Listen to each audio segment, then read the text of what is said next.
Quando era piccerella, pazziava che bambulella, e come a tutte femmine giocavi a fa la mamma. Te faciste grossicella e t'annamorasti. O primo suono che faciste, a nessuno mai lo riciste.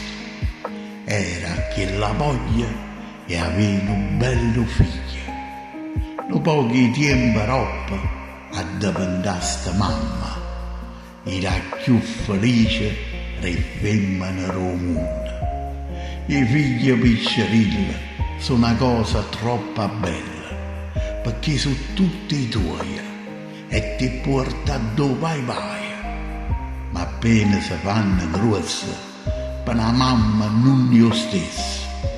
Arriva una guagliona oppure un guaglione. E come succedette a te, se ne vanno senza te. E pensa notte e giorno, ma non ne tiene attorno. E volesse vicino a te, ma non ne può tenere. Quando è vero finalmente, o cuore tuo è contento. E volesse trattenere, che restassero con te. Ma tenne una vita allora e per forza se n'annai. Quando lacrima ogni volta carava la porta per fasci, quando ingiura fuori la porta se n'è volata all'allaria. E passa la vita tua aspettando che lo giorno che ritornano a venire. Per una mamma o figlia è bella, pure se è bruttolilla, è sempre piccerilla, pure se è bicciarilla. Per una mamma o figlia è tutto, e o vero dappertutto.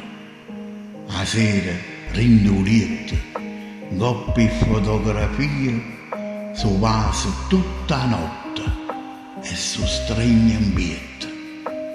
A mamma per un figlio facesse tutte cose, le resta la vita soia, se le manca qualche cosa. O bene una mamma non può dare nessuno mondo, nessun uomo e nessuna donna, chi non può bene a mamma tiene un cuore gomma, chi lo figlia che fa chiagnere, che ha maltratto che sa scorda, chi sta amore grande, roppa che l'ha persa, so chiagnerà per sempre.